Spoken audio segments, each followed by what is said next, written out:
Hi everyone, I'm here with author J.S.Bailey. J.S., how are you doing today?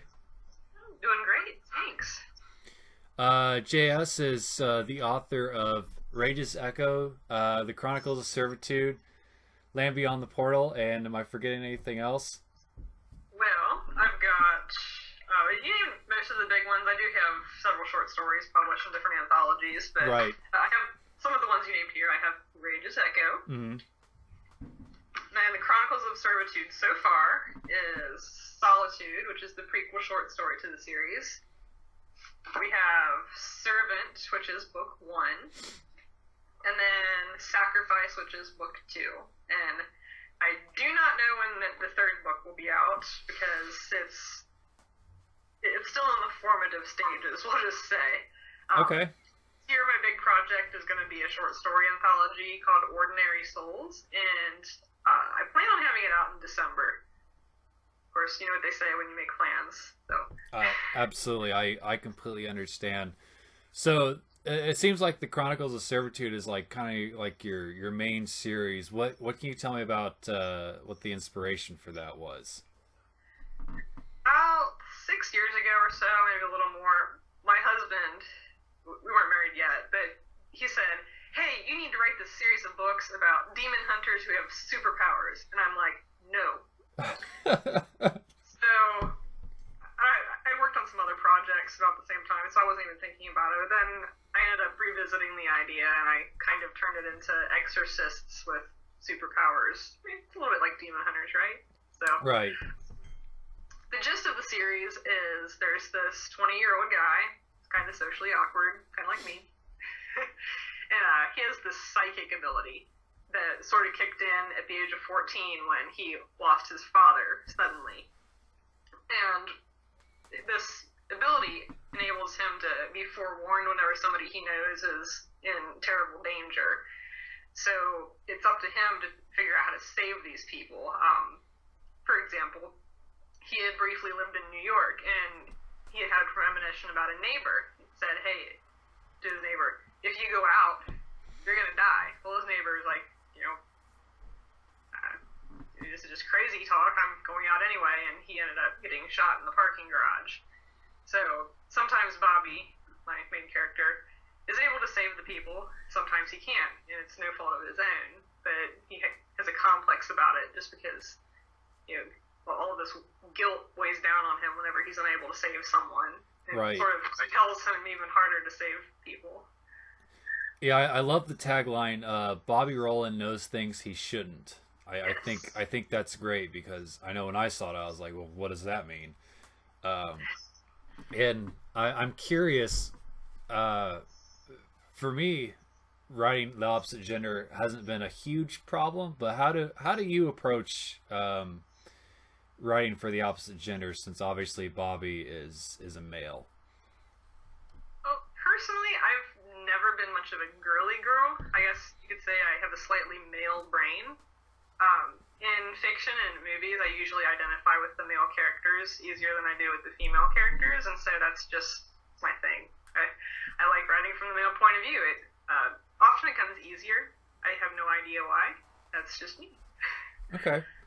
And what was your process like going through building up this character? Did you do extra writing for him that like maybe nobody's gonna ever see, or did you do research or what? Uh, it took me a very long time to develop this character. At first I didn't really know what he was going to be like. I knew right off that he was going to have this psychic ability, but I didn't know much about his personality. And it took me numerous false starts of writing the first novel to finally figure him out. And I had gone through maybe 10 or a dozen failed starts trying to write this novel, where I would just sort of put things into motion, realize, hey, this really isn't the story. I need to go back, reevaluate what I'm writing, and then start it from the beginning, which is what I do with just about every novel I've written. And so it took me a couple of years actually to figure out his background, kind of. Obviously, I put some of myself into his character. Right. I do. All my life I've struggled with social awkwardness. It's just I'm a book person. I get you there, believe me. It's hard to talk to people face to face, because we have to read body language and stuff, and it's just, I feel like my head is too full of other things to really be in tune with social niceties. But I gave Bobby some of my insecurities too. He wonders what he's here for. He wonders what's the point of him having this gift. How can he use it to help other people? And I think a lot of us feel that way at some point in our lives. I completely agree, and I think it's healthy, and I think it's a powerful thing to have in a book series, because people can sort of gravitate towards that. So does he face a constant villain in the series, or are there different obstacles that he has to overcome besides just the demons? Well, not only does he have to fight actual demons, but he has inner demons as well. And without spoiling too much of the series, he has to address some of his personal issues in relation to his family and his upbringing. And also in each novel, the plan is that there will be 5 novels at some point in time. Do not know at what point in time these will be released, but each novel will feature its own separate villain. So in Servant, the villain is named Graham Willard. In Sacrifice, the villain is Graham's grandson, Jack Willard. I'm not going to tell you who the villain in book 3 is, because that would be spoilers. Well, yeah, don't tell me. I thoroughly enjoyed The Land Beyond the Portal. I haven't had the chance to sit down and read Servant yet. It's next on my to-do list. But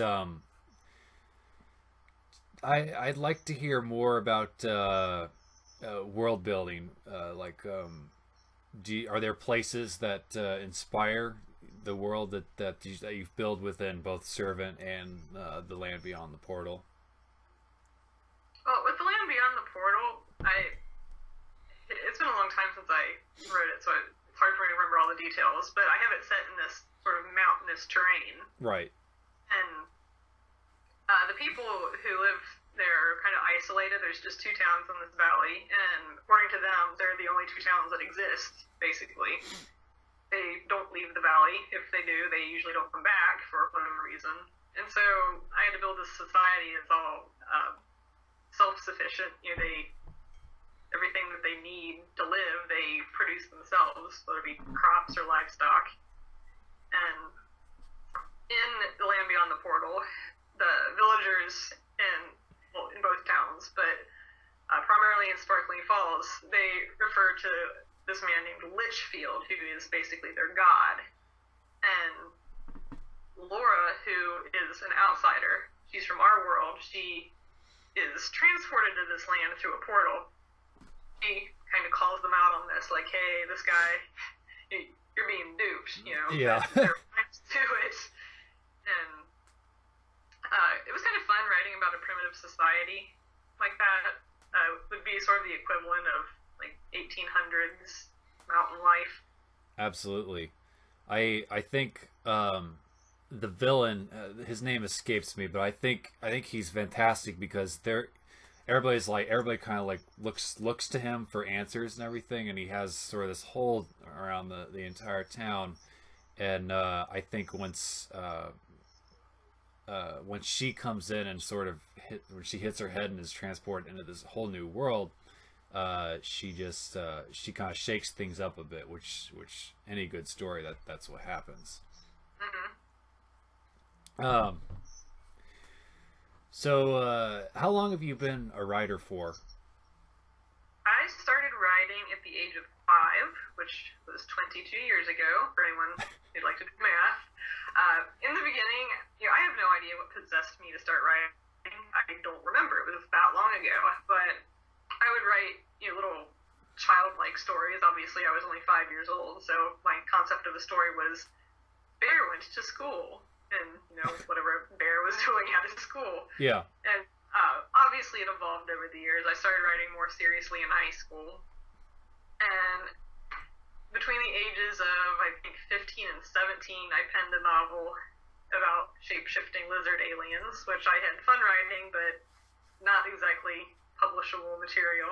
I don't know. I think I would read that, absolutely. Funny thing is that I have the first draft in a notebook, but the actual finished draft I have saved on a floppy disk, and they don't even make floppy drives in computers anymore. So I think I should just frame this disk or something. Be like, this is my first novel right here.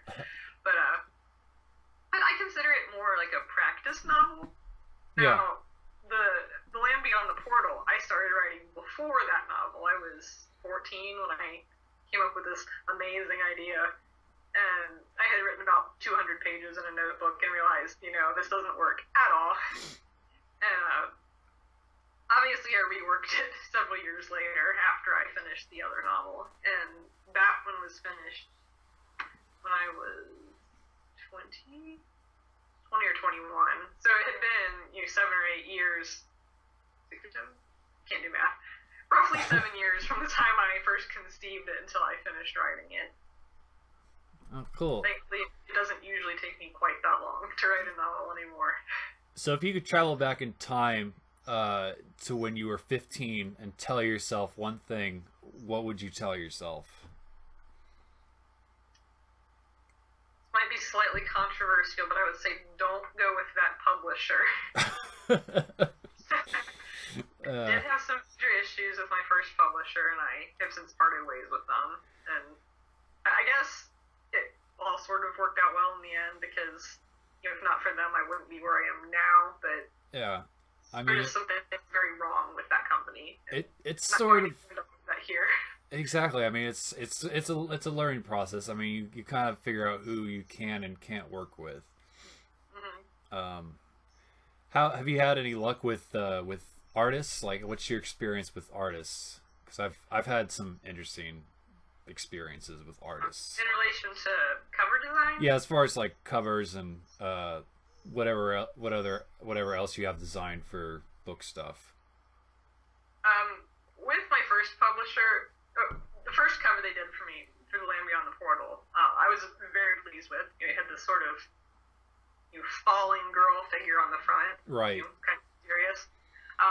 The cover they did for Rage's Echo, I wasn't nearly as pleased with, and they weren't willing to negotiate on it, which was part of one of the issues that I had with them. But now my covers are all designed through Blue Harvest Creative, and they redid Rage's Echo with a much more compelling cover. I've seen both, and I really like the new one. I think it's way more powerful. Mm-hmm. Yeah. It's like I think subtlety is important, but I think the original is a little too subtle. Like there's not enough going on.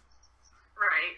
Yeah, and some people didn't make the connection that it was a figure kneeling before a headstone. Most people did, but some people are like, well, what's that? What's he doing? And I said, well, he's kneeling before a headstone. But since it was a silhouette, they, it wasn't just clear up people. But, yeah, with the new one, that's definitely a headstone. There's no doubt. Yeah, I really like that cover. I love the what's the name of the sequel to The Servant, the Chronicles of Servitude? Sacrifice. I love the cover to Sacrifice, the purple one where it's got his silhouette and it's got this figure behind him. I really like. That's the one. I really like that one. I think it's a tie between that one and the new Rage's Echo. I think that those covers are fantastic. So coffee, are you a fan or are you a mega fan? This might be shocking to people, but I quit drinking caffeine last July. And I thought I had major anxiety. Well, it turns out I just react very poorly to caffeine and never knew it. So since I quit, my anxiety is almost gone. It's crazy. So the jitters I was having was actually from the caffeine and not from anxiety. Yeah. I do periodically drink decaf. And, if I go to Starbucks, I'll get a decaf caramel macchiato or something, which is probably mostly sugar and not coffee anyway. But I like coffee. It's just, I can't have the caffeine anymore. So. No, absolutely. I get that. It tastes good, and it's just something in my brain sort of clicks. Like, it can be decaf or whatever, but I'm like, 2 times more productive. Uh-huh. So, and my routine was I'd make a cup of coffee in the morning and then write for a couple hours, and I was all energized. But health wise, it's better to not drink it. For me, I completely agree. So, what authors sort of influenced you both positively and negatively? I wouldn't say any have influenced me negatively. Every once in a while I'll read a dud book, something where the writing fell flat, and I kind of use that as a writing experience. Yeah. Like, well, don't write like that. Not to name names or titles or anything, but some of the authors who have influenced me the most are Dean Koontz and Ted Dekker. Now, they write in similar genres. They do more of the supernatural suspense kind of thing, which growing up I didn't even know there was such a thing as supernatural suspense. I was always very much into science fiction as a teenager, and I believe it was for my 20th birthday, a relative got me 2 Dean Koontz books for my birthday, and I had heard of Dean Koontz. I didn't really know what he was about, though. So I read these 2 books. One was called The Taking, and one was The Eyes of Darkness. They're not even close to being his most popular books, but it was just so different from anything I'd read before. It blew me away, and Exactly. I devoured about 30 more of his books, I think.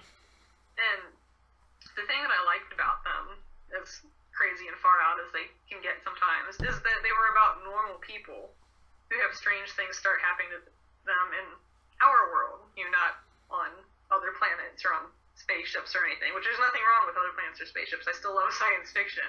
Yeah. But I realized that was the genre I wanted to write in.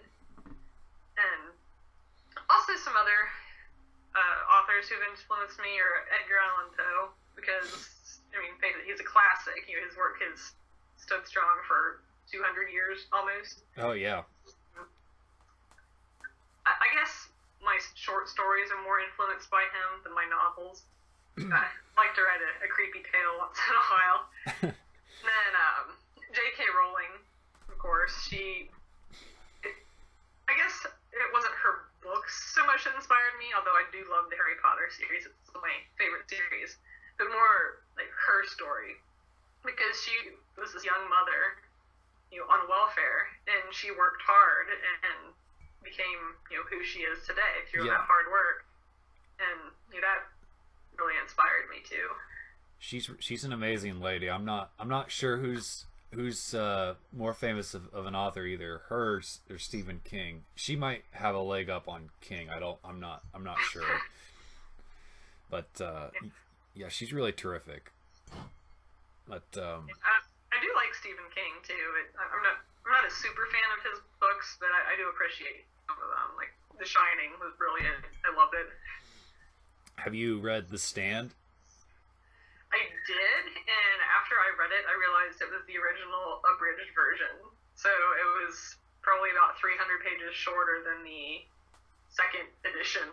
And I'm thinking, whoa, what did I miss? Because it was such a full, intricate story. I have no idea how they could have squeezed 300 more pages into it. But yeah, I think the director's cut, as I like to call it, is like 1,400 pages long or something crazy like that.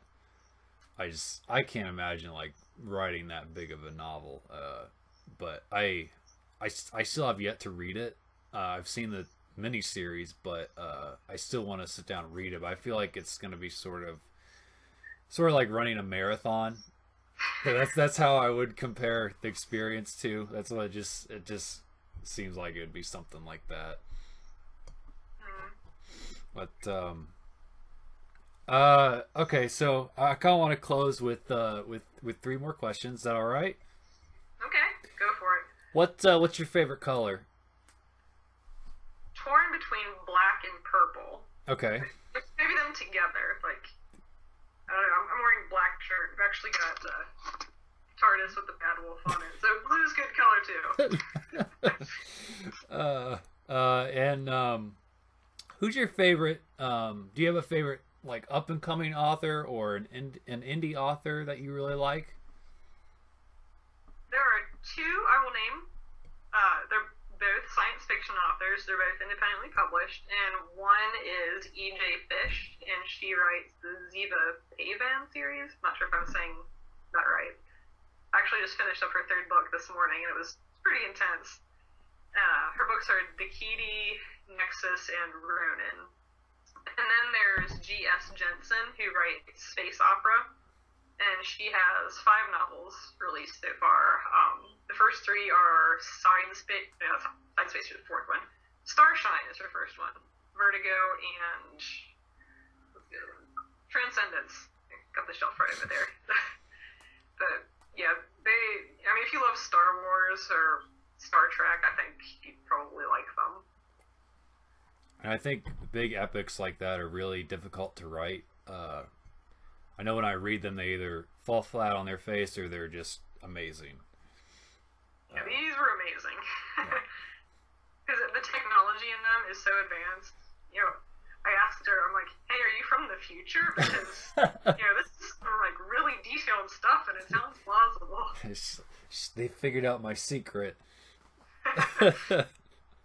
And, okay, I can't let you leave without asking you this. Who's your favorite Doctor from Doctor Who? I knew you were going to ask me that. I am tied between the 11th Doctor, played by Matt Smith, and the 12th Doctor, played by Peter Capaldi. And 4th Doctor, played by Tom Baker, comes in 3rd, because he's cool. And so's the scarf. Yeah, I completely agree. Tom Baker is the best. And I'm glad you said Matt Smith, because I think he's become my personal favorite. I know a lot of people say David Tennant. I'm not dissing Dave at all. I just think, I don't know, Matt Smith was just something. I just really liked the humor that he brought to it. Well, the thing that I like about Smith and Capaldi over the other ones is that they seem more alien to me than like Eccleston and Tennant. I mean, I loved Eccleston and Tennant, but having watched the other ones, I'm like, yeah, these guys have got it. Well, it's like I'm like, well, why do you like David Tennant more than Matt? And they're like, well, Matt Smith is sort of weird looking. And I'm like, he's from another planet. It's okay for him to be a little weird looking. I get that David Tennant is kind of hot, but I like Matt Smith with his big forehead and his weirdness. Hair. Yeah. And so you like Peter Capaldi? I haven't gotten to watch much with him in it other than his first appearance. The first season, I had a hard time liking him, but that was the same thing with Matt Smith for me. In season 5, I'm like, oh, I hate Matt Smith because he's not David Tennant. Well, by the end of season 5, I'm like, oh my gosh, I love Matt Smith.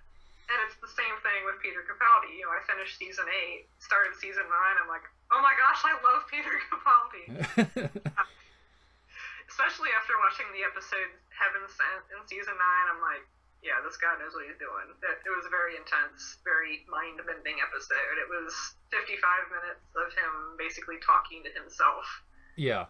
Watch it. It's good. I will. Now that I think of it, I think I love the decision to make the master female, and I think the actress really pulled that off. I do love Missy. Yeah, but do you think the next Doctor will be a ginger? I don't know. I would laugh so hard if it ended up being Catherine Tate. That would be like the best thing ever. Like, oh, I'm ginger now. It's like, finally. Yeah. JS, I want to thank you for talking to me. Make sure you guys follow JS on Twitter and check out her book signings. I believe you've got a couple coming up, right? Yep. This Friday, if all goes according to plan, I will be signing books at the Coleraine Half Price Books in Cincinnati from 4 to 8 p.m. Then I have 4 more in June and 3 more in July. Then I need to start booking August. Well, I know you've got another one coming up in Beaver Creek, and I'll certainly be at that one, rain or shine. Sounds awesome. Yeah. Well, thank you for having me. What's that? So thank you for having me. Well, I appreciate it. It's been awesome. It's been fun. So I will see you in Beaver Creek. Yeah, absolutely.